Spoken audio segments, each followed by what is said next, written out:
Welcome back. Welcome, folks. This is the Michael Muto Show here on Western Maker 102 FM. And on the line right now, we have Taryn DeVere. Taryn, you will know as possibly the most colourful woman in Ireland, although I have yet to meet anyone who has challenged her on that. Maybe Nadine, who she does a lot of vlogs with and has done many other projects with podcasts and all kinds of stuff like that.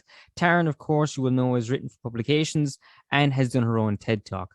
So just an absolutely all-round fantastic person. But today, she's on to talk to me about Christmas crafts. Kind of crafts you can do on your own, with family members, with strangers, perhaps, with friends, whatever, as we get into the Christmas mood. Karen, welcome back to the show. Hi, Michael. How's it going? It's good. What kind of Christmas crafts do you do coming, or what kind of Christmas crafts have you done in the past? Okay, so I'm going to talk you through a few of my favorite Christmas crafts. Okay. And or kind of easy ones. And I'll start with an easy one that anybody can do. It's pretty easy. And that is a Christmas bauble decoration. And all you need for this is a polystyrene ball, some Christmas napkins, and some glue. Probably a paintbrush, but failing that, you could always just use your finger. I had a polystyrene ball. Oh, I do. Okay. So what you're going to do here is you have the option. If you want, you can just use a plain polystyrene ball. But you could paint it a color underneath as well if you want, but that's not necessary. And then you go and get some Christmas themed napkins. I don't have any Christmas ones with me at the moment, but I've got one with little bees on it here. It's sort of grey with tiny bees. Yeah. So I'll just demonstrate with this. I'll talk you through it with this. Yep. So if I was going to cover this bauble with this napkin, what I would do is cut out the tiny little bees and put them all separate, and then I would cover this ball with glue, and you do that by sticking the ball onto a kebab skewer or something like that, so that it will stay in one place for you while you brush it with the glue.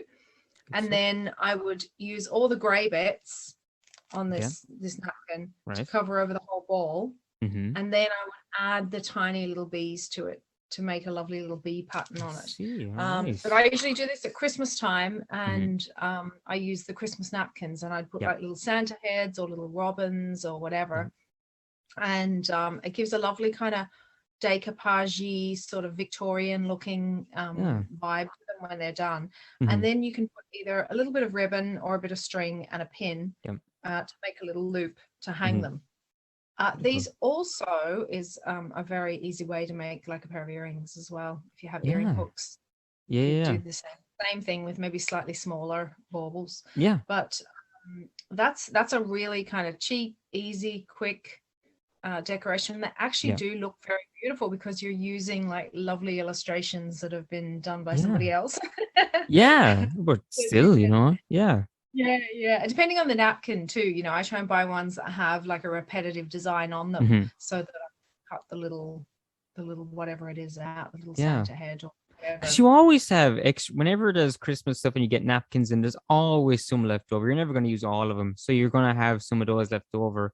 You're like, well, can I use this? Yes, you can, definitely. You will. They're cheap too as well. You don't actually need much. One napkin would make maybe 3 or 4 decorations. Yeah. So depending on the size of the patterns and stuff. So it sort of uses up all those extra bits. Speaking of earrings, sorry, go on.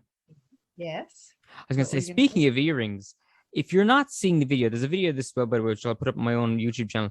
Taryn has the most beautiful headdress on. It's tinsel, green tinsel. There's a bit of sparkly bits in it. There is a candy cane on there. There is holly.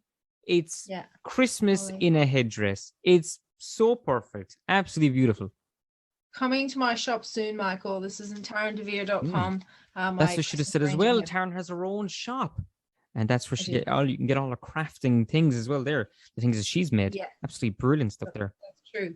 I'm busy working on stuff at the moment for Christmas, actually. So yeah, you're lucky you got me just when I had made pieces. But anyway, so that's one of the most simple, easy ones. I made those baubles with Mike many times. Now there is a more complicated version of these that you can make if you're this type of person, which I was 20 years ago when I had the time and inclination and only had one child.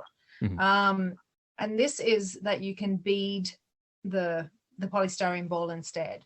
So you go and you buy beads or sequins and a bunch of pins, and you're essentially creating a design with the pins and then sticking the pins into the. Yeah. You can do it very simply, like you can just cover it in sequins. That's actually the easiest way to do this and the quickest way. If you just cover the whole thing with sequins by sticking pins through it all, and then again create your little loop with the ribbon.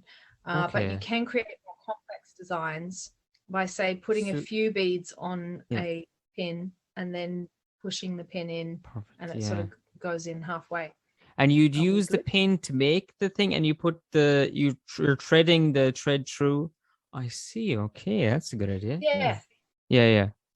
What you do is you're basically using the pin as like you're putting all the beads on the pin, and then you stick the pin in. So some of the beads will be sticking out, spikes. So they're kind of futuristic looking, or they can be. Do you leave the pins in then, or do you take the pins out? Yeah. Oh no, you leave the pins in. Pins in. Okay. The pin is what holds it all together. Yes. So the whole thing. Yes. And because the pins are silver, they look Christmassy too. You know. I was gonna say, it looks kind of really cool. Yeah. Yeah, they do. They do. When I did them all in purples and blues because that was my Christmas theme colors for that year. I didn't really realize that these pieces were going to stick around, last the distance, but they actually are sticking like a pin. Yes. Okay. All right. We'll go with that. But they make a lovely gift if you really want to spend a bit of time on something and make it for somebody special. Yeah. You know. Both of the first two, But the polystyrene, so easy. You can do that with kids. Yeah.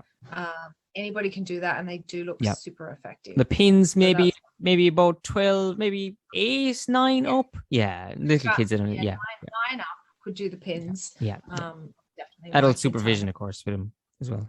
Yeah. But and as well, we're I think with a bauble, with a Christmas decoration as well, and when it's homemade, that person's going to keep that. You know what I mean? With any kind of handmade gift, it's going to be kept. But I mean, as I'm sure we'll get onto later on. But that's definitely a Christmas decoration. Will definitely be in the house, and it's something about Christmas because you put them away. You put them in a box, you keep them, bring them out, and there's what my friend made me, or there's what I made with my kids, or whatever. It's a lovely thing. It is. I think it really adds to kind of the holiday season whenever you put a bit of effort into things yourself. Definitely. So another thing that I like to do around Christmas, and this is something we would have done when I was a little girl, is we would decorate oranges with cloves. Yeah. So you would just go to the supermarket or a spice shop or whatever and buy a big bag of cloves. I would say actually going to the Asian supermarket is probably the cheapest place to do this because you do need a lot of cloves for this. Right. And then you can either cover the whole of the orange with the cloves, or you can create little designs with the cloves, like stars or stripes or spots or whatever you want to create. And if you want, you can put a ribbon in them and hang them up around your house. Lovely. Or you could just keep them all in like a lovely bowl and make them like a sort of centerpiece or whatever. And the smell of that is amazing in your house. It smells so crisp, that oranges and the cloves smell. And just the orange skin, the peel, is it? The whole orange. The whole orange. Okay. Yeah, because all that happens is the orange then over time starts to dehydrate, especially in the heat around winter when everybody has fires on and stuff. Okay. It will start to dehydrate. So it just starts to shrink down. Right. And that's fine. I mean, if it goes moldy, chuck it because that's one that's or whatever. But if you do chuck it, put it on your fire because it'll make your fire smell amazing. Oh, that's a good tip. So an open fire. Yeah. But the other thing that we used to do is we would put those, hang them in our wardrobe at Christmas time, and it would make all our clothes smell quite Christmassy, like clothes smell. Because I'm really all about the smells of things, and I have sensory processing issues, and so therefore my sense of smell is very acute, and I really like things to smell good. And there's something as well though with Christmas and smells, there is, because I remember when I was a kid, we had once we had a pine tree. Every other year we always had a plastic tree. We still have a plastic tree now, but one year I don't know what possessed my father. We got a pine tree, and I've never forgot that smell. That's such a it was nearly too much, but I've never forgotten it, and it was so beautiful. Yeah, just the needles afterwards is the only thing. Yeah. I Yeah, think smells, yeah. as you say, like, and with yourself then as well, it's going to add to it as well too, and just really intensifies everything, in a nice way, It does, yeah. And Yeah. that's another thing that I would like to do around Christmas time too, is I will fill a pot with maybe some oranges or mandarins, maybe an apple, Mm. some cloves and some cinnamon, and maybe a bit of brown sugar or something, Yeah. and boil it up in a pan, and then leave it to simmer for an hour or two in the Yeah. house, and it creates this really beautiful smell around the The house. brown sugar as well. Uh, Yeah, that'd be lovely. it's The like better smell than a of that. Yankee Candle. Yeah, Yeah, yeah, yeah. Yeah. because you know how cooking smells kind of go around the whole house. Yes, So yes, yes, this yes. is yeah, it's really lovely. So that's another thing that I would do Yeah. around time. And we What? also do a lot Sorry. of baking and Yes. making around. Yeah, Right. Yeah. So what kind I of have things do you bake around Christmas time anyway? yeah. So we have some family traditions in my household. Hmm. One of them is gingerbread. We used to make gingerbread houses when my kids were younger. Hmm. Uh, but in recent years, they haven't been as interested in making gingerbread houses. They've been more interested in, let's say, the eating side of the Yeah, of gingerbread course. Of course. making. But what we do is I make these big double batches of Yep. gingerbread, which probably end up maybe you'd get 200 biscuits or something out of it. And then we would wrap them all up for teachers and stuff like that at Oh, Christmas. And my kids want to give them to their friends and of things like that. course. Yeah, yeah. And we would be steadily making the gingerbread all through December. We probably make 2 batches a week, because once you start eating them, you just don't want to stop. No, They're so delicious. just the So best. gingerbread is one thing, and I have a huge range of Christmas cutters. Like, Mm, I've got like reindeers and snowmen and snowflakes and brilliant. Santa Claus and Yeah, yeah. elves of genders. I have all the cutters for all the Christmas stuff, baubles and everything. And Oh, so brilliant. lots of gingerbread Christmas vibe. Everything. Gingerbread, everything. Yes, Brilliant, all the. brilliant, brilliant. And then the Yes. other thing that we always do at Christmas is I make a couple of different types of gourmet Rocky Road, and it's not Rocky Road like Irish people know it, Mm. because in Australia we don't put biscuits in it. Okay. So Rocky Road in Australia is basically just chocolate and marshmallows and nuts, Oh, and that's essentially all it is, really. But I add different things, sounds and nice. I add, like, I toast my coconut and add toasted coconut, and I toast the nuts before I put them in, and I Oh, do all these different things to like make it's it just a bit gorgeous more sounding. gourmet. Getting hungry here Yeah. now. So we would make I usually make about 400 or 500 chocolates, Rocky Road chocolates, before Christmas, and then give them to family and friends. And then that's part of our Christmas tradition as Yeah. well, is basically Rocky Road is just there at Christmas time. And everybody who comes, people who would come to me every Christmas, always know they're going to get my Rocky Road. and so, yeah, that's another big part of my, and I do think that actually giving people food gifts at Yeah. Christmas is a lovely Mhm. thing to do, and especially Yes. something like chocolates or biscuits. Hmm. I kind of love that part of it, being able to give people something you've made with your own hands. Yeah. Yeah. I And so we do. suppose. Sorry. I was just going to say Yep. we make a lot of gifts in my house as well, so that would I be was just another big. about to ask you about the crafting gifts. Yeah. Yeah. Yeah. So well, through the years, probably somewhat born from necessity at times, because just not having enough money. Yeah. We started making gifts, and then I like making gifts. There's something nice about it, taking the time. It's like we were saying about the decorations. I mean, if someone makes you something, you're not going to throw that out. If you're moving, you're like, that is the mug Taryn made me, so oh gosh, I gotta keep that thing. I mean, you're never gonna throw that out, Yeah, and it's a lovely way to get kids involved and invested Yes. and thinking to themselves, what would so and so like, or whatever. Mhm. So a few different kind of cheap and easy and lovely gifts that we've made through the years. One year we made, I got some of those little tiles, just little tiny square tiles from the tile shop. They Right. were so cheap. I think they were like 15 cents a tile or something. And what I did was I used pictures of my children, and they were kind of lovely pictures that I'd taken beautiful pictures of them with all flowers around them and stuff. Oh. And I printed them off on tissue paper and then glued the tissue paper images onto these tiles and then covered it in lacquer.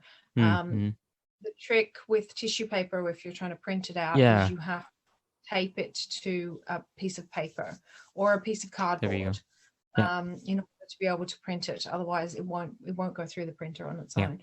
Would you have to kind of guide it through actually as it's going through? Would you just goes through? Okay. No, it just goes through, but you do have to tape it very carefully. You have to kind of like, I got bigger bits of tissue paper and then really carefully taped it so there wasn't any extra bits hanging over or whatever, and it fitted in the machine. It creates a beautiful kind of vintage sort of old look when you print on tissue paper. There's something a bit ghostly and lovely about it, you know. I'd say you could do some really creative things if you weren't, obviously I was just using pictures of my kids, but if you were printing off maybe a fern or pictures of flowers or something, you could it could look beautiful.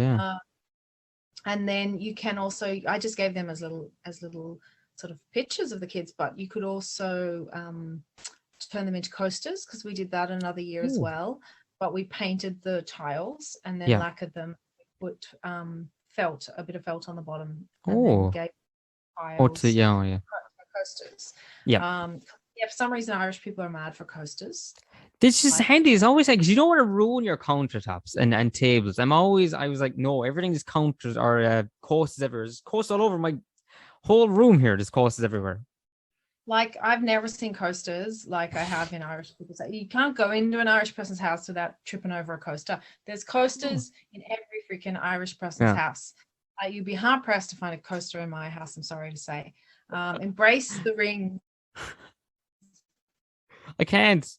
Embrace the stains. Video's frozen a little bit there, but you're still here. So that's good. Still get the audio. Very Irish. Oh, we're back, are we? We're back. We're back. We're fine. Yeah. Okay, the audio stayed, but the video was a bit funny. That's okay. Oh, okay. Yeah. So coasters. Very Irish. But anyway. Breaking up a little bit now. Coasters. So we'll give you coasters if that's what you love. Got some pound shop mugs, and we got some ceramic markers and did some designs and stuff on the mugs. Again, if you have kids, great, because nobody rejects children's art. You know, unless you're like heart of darkness, evil person. Most people will respond enthusiastically to a child's art. And therefore, you know, it's a guaranteed win of a gift. There we go. The child made this for you, and it's their creative, you know, spirit. That's it. And plus, kids it's just adorable. I mean, you can't, as you said, you can't try to. It's like, I said, it's adorable. You know, idea a kid is made it for you as well. You know, we did tote bags and tea towels. I just bought plain ones one year, and we got fabric markers. And one of my kids made a tote bag with drawings of superheroes on it. Brilliant. And it was like so funky. It was all these superheroes flying through the sky on this tote bag. And it was actually, it was really cool. It was like the kind of thing you literally pay money for. So sometimes like the kids come up with really cool stuff that you wouldn't expect them to do.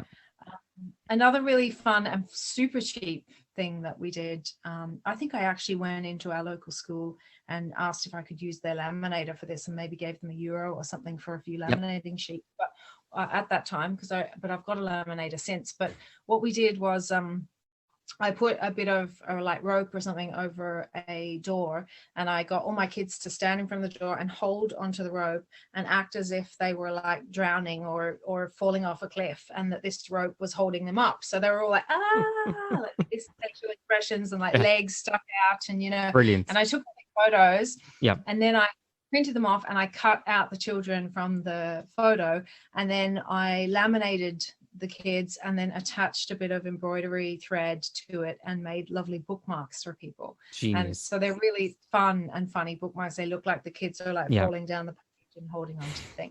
So absolutely brilliant. Those gifts were really great. They went down really well. So I don't know how, maybe it would work with adults. I definitely, yeah. I think anybody of any age would either love to get them and love to have them made with them in it. You know, anybody I like, feel like your family might like them, Michael, yeah, if you did that. I hmm feel like you could get away with that as a gift, you know. totally, I yeah, think you could.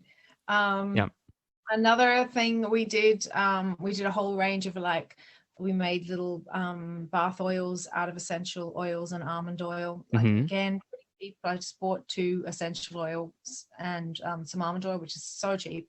And I got a load of nice bottles in the charity shop and sanitized yeah, them all, and little crystal bottles and stuff. And then another really lovely thing is bath melts. yes, Actually one of my favorite gifts to be given. hmm So I make bath melts and I say to the kids, Hint, oh, hint, everyone who's a friend of Taryn. wrap some of these up for me for Christmas. Yeah, And that is just sort of 50% cocoa butter, 50% shea butter, and maybe a bit of lavender oil or something, and you just put them in ice cube trays and let them brilliant. set. And then when they come out, you wrap them up, and then what you do is you pop one in the bath and it kind of melts with the hot water, and it coats your skin in a lovely kind of slight, it's not really oily, but it just feels, you feel and smell gorgeous when you Yeah, get out. You don't need moisturizer when you get out of the bath, mm, because the bath has coated you in delicious yeah. stuff. So that's a really lovely kind of Oh, decadent, see, beautiful that's a gift. present now. You open that on Christmas Eve or Christmas Day, even better, when you're like, you've had a long day, you're stretched, like, I'm going to try these bats. Like, Yeah, ah, yeah, soak yeah, after a stressful day, because it can be stressful, but, yeah, yeah. yeah, And if you have children in your life who yeah. you care about and you have time and inclination, I would always suggest writing a little storybook about that child. And Oh, even if it's just stick people drawings to yep. go with it. hmm My auntie, who was a great artist, wrote a book about me called That Kid Called Taryn when I was 5. And it was just the highlight of my childhood, I think, was Yeah, that book. and that's so and sweet.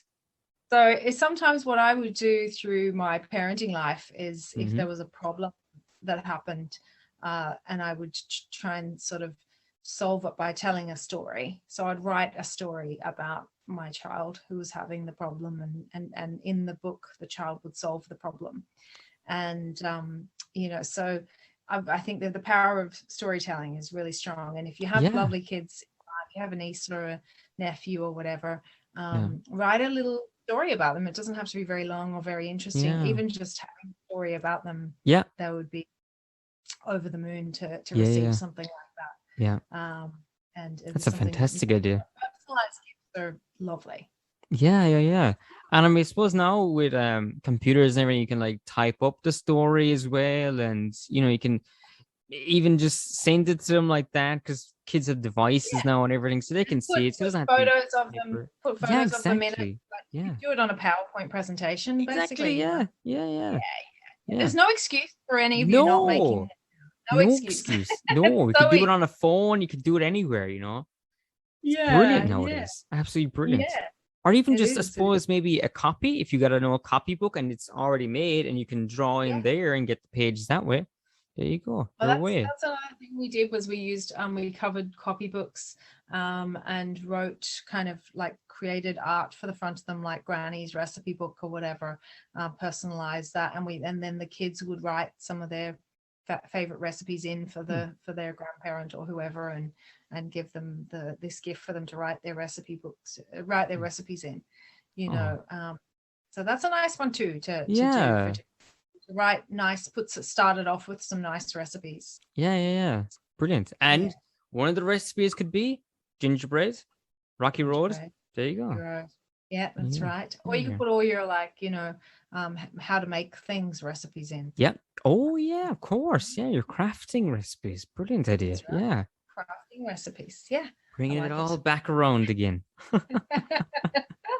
Well, Taryn, I won't keep you too much longer. So, where can people find you on the internet, and what are you up to the moment? Okay, so you can find me on all the platforms, so hmm TikTok and Instagram and Twitter and Facebook, and it's just Taryn DeVere, at Taryn Yeah, DeVere, at all those places. And I also have an online shop, tarynDeVere.com, so you brilliant. can find me there as well.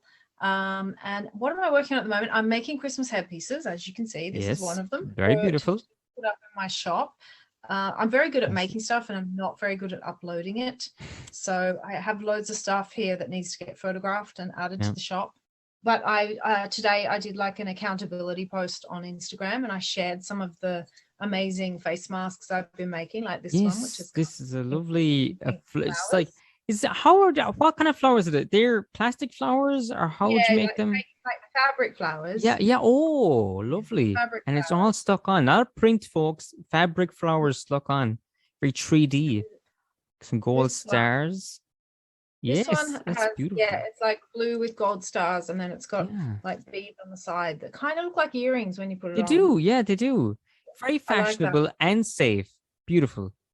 Very cool. And so I put up a post on Instagram, and I was like, right, here's the stuff that I've been making. I am going to have these masks, a collection of these masks in my shop next week. And I'm telling you all this now, and make me do this. Now, we're recording this in early November. I think it'll be a little bit close to December when I put this on. I'm not too sure yet about the dates, but it'll be a little bit before, so you'll have enough time to get them if they're still there. But so definitely be up by then. Definitely be up by then. Definitely. Yeah, and I'll definitely go to Taryn's social media. That's on her Twitter and everything, and there's links to all the stuff in her bios on all those places. And do check out Taryn if you don't know her yet, because, as I say, possibly, although I've yet to meet him, maybe Nadine, as I say, who you've done a lot of vlogs with and is fantastic in her own right, maybe possibly the equally most colourful woman in Ireland. I don't know. That's right. Nadine says that I am, because Nadine still wears black and grey. You know, Nadine still sometimes goes for the more muted colors. So just like me today, my grey. Doesn't claim that. She knows that I always bring the color. So there we go, unchallenged as of yet as most colourful woman in Ireland. If you feel you may be able to challenge Taryn DeVere, which is a tall order, possibly you could give it a go. I want to meet that person. Please, somebody be more colourful than me. I want to meet. We should all probably be more colourful. I remember a friend from Brazil met me over here, and she was like, I can't get over how everyone just dresses in black all the time. What's wrong with you? And I was like, what are you talking about? And I looked at the window, I was like, we do. It's all just muted colours. What's going on with us? Is it the weather or what? I don't know. It is. I know. And you know, I saw on TikTok today a post of somebody had posted up Carnaby Street in London in 1969. Yep. And everybody was wearing like fabulous colors, even all the men. Like it was a sea of fabulous colors. Yep. And I thought to myself, if you went back there now and you took that same footage in that same place, you would get black and grey, black and grey. And when did that happen? And why do we do that now? Squares. Why have we lost the color from our life? You know, I need to get better clothes. I said this last time, I still haven't changed. It's terrible. I have to get out of my funk. It's terrible. Look at me, I'm wearing black. Terrible. What am I, goth? What's going on with me? Not even a cool goth, just like a goth. It's like I do it on part-time or something, you know? I don't know. Anyway, Taryn, thank you so much for doing this to me. You're an absolute treasure, absolutely brilliant. As I've said already enough times, check out Taryn doing everything. Everything she does is always fantastic and brilliant. Just one of the best people around. I'm so glad to know you. Taryn, thank you. Welcome back anytime. Thank you, Michael. You're so lovely. You're too kind. Thank you so much, Taryn. Okay, bye.